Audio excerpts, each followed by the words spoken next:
Assalamualaikum warahmatullahi wabarakatuh. Saya Lovita Wulandari dengan NPM A2A0230008. Izin untuk mempresentasikan tugas analisis regresi mata kuliah Statistik Pendidikan yang diampu oleh Dr. Noemanza MPD. Analisis regresi sendiri adalah analisis yang bertujuan untuk mencari pengaruh atau hubungan antara variabel bebas dan variabel terikat.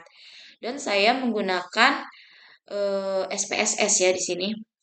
Nah, di sini pun ada pun data yang telah saya siapkan yaitu ini. Di sini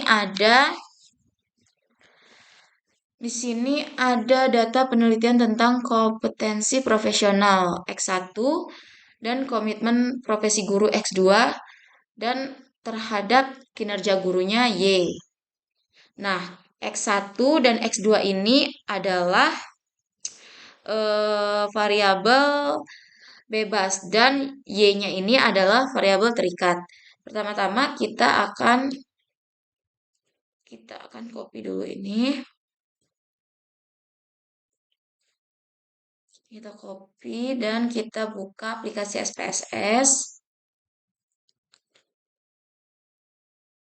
Lalu di sini kita akan paste Ctrl V. Lalu agar lebih sederhana maka kita ke variable view.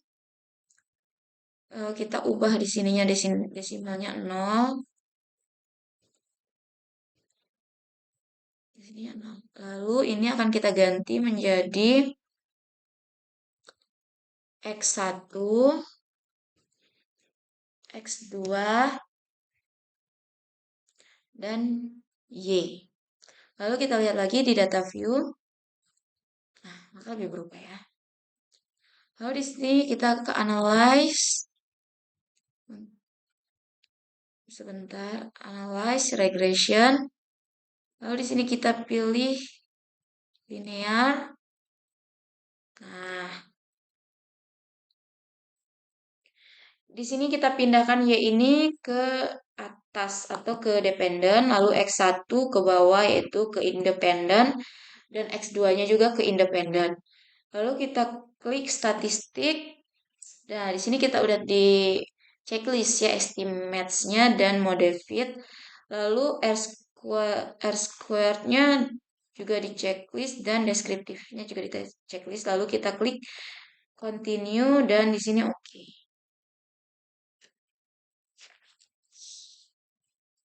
Nah, di sini kita dapat terlihat ya data-datanya, ada deskriptif statistik, ada variabel entered or remove it, ada correlation, ANOVA, dan koefisien. Agar lebih mempermudah, maka saya akan memindahkan data-data ke Word. Kebetulan saya sudah persiapkan terlebih dahulu. Ini data-datanya. Pertama kita akan analisis. Yang pertama itu tadi persamaan linear, ganda, dan uji signifikansi koefisien persamaan regresi. Koefisien A. Nah, di dependent variable Y dari tabel koefisien di atas. Nah, di sini terlihat kolom B-nya itu yaitu B0-nya itu di angka 4,705 dan koefisien B1-nya di angka min 0,89 serta B2-nya 0,300. Sehingga persamaan regresi linear gandanya yaitu Y topi 4,705 ditambah min 0,089 ini. Dan X1-nya tadi dan ditambah X2-nya 0,300. Lalu hipotesisnya H0 dibagi B1 lebih kecil 0 versus H1 bagi B1 lebih besar dari 0 dan H0 dibagi B2 lebih kecil 0 versus H1 dibagi B2 lebih besar 0. Nah, tabel barusan menunjukkan bahwa harga statistik untuk koefisien variabel X1 yaitu T hitung min 643 dan P voltnya 0,555 per 2 atau dibagi 2. Jadi sama dengan 0,277.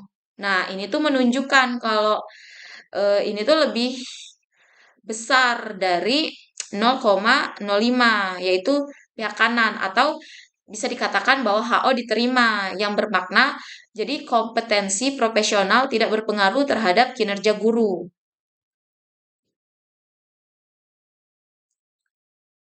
Lalu selanjutnya ada harga statistik untuk koefisien variabel X2 yaitu T hitung 1,979 dan P voltnya 0,119 dibagi 2 yaitu sama dengan 0,059.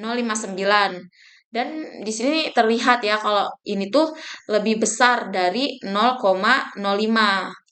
Jadi dikatakan HO-nya ini diterima atau yang bermakna komitmen profesi guru tidak berpengaruh terhadap kinerja guru.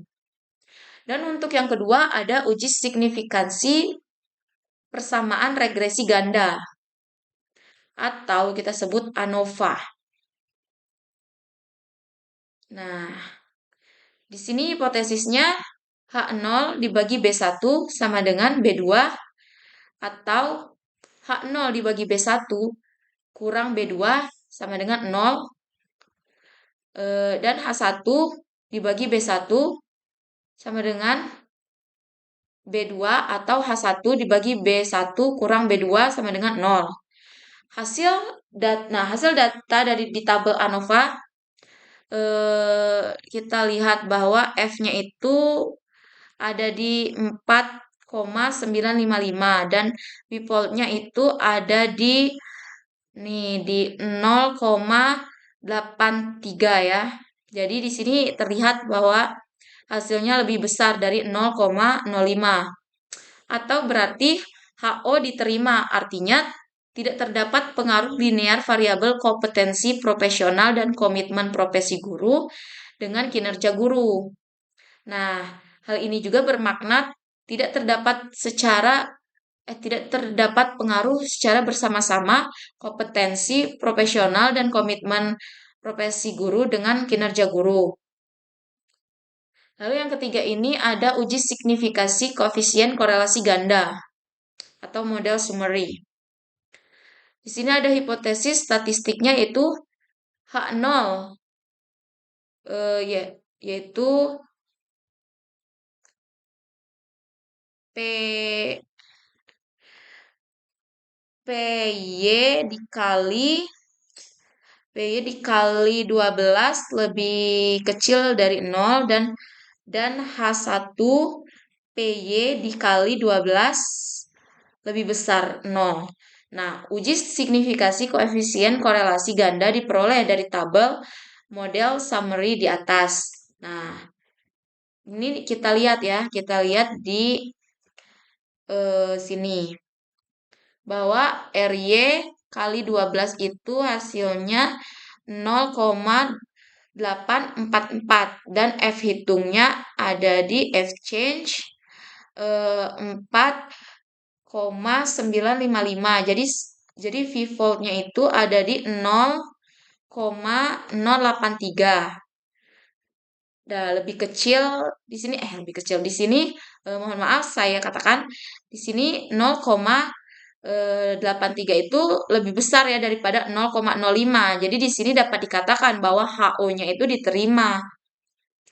Nah, dengan demikian koefisien korelasi ganda antara X1 dan X2 ini dengan Y tidak berarti tidak signifikan. Sedangkan koefisien determinasi ditunjukkan oleh R square yaitu tadi 0,712 yang mengandung makna 71,2% variabilitas variabel kinerja guru, yaitu variabel terikat atau Y, dapat dijelaskan oleh kompetensi profesional X1 dan komitmen profesi guru X2, sehingga dapat disimpulkan bahwa pengaruh kompetensi profesional dan komitmen profesi guru secara bersama-sama terhadap kinerja guru sebesar 71,2%. Nah, dan yang keempat ada uji signifikasi koefisien korelasi parsial. Nah, di sini tuh ada dua. Yang pertama itu korelasi antara X1 dan Y dengan mengontrol pengaruh X1 RY1 kali 2. Nah, dari hasil analisis pada tabel diperoleh R di RY1 kali 2 sama dengan di sini 0,56. 0,56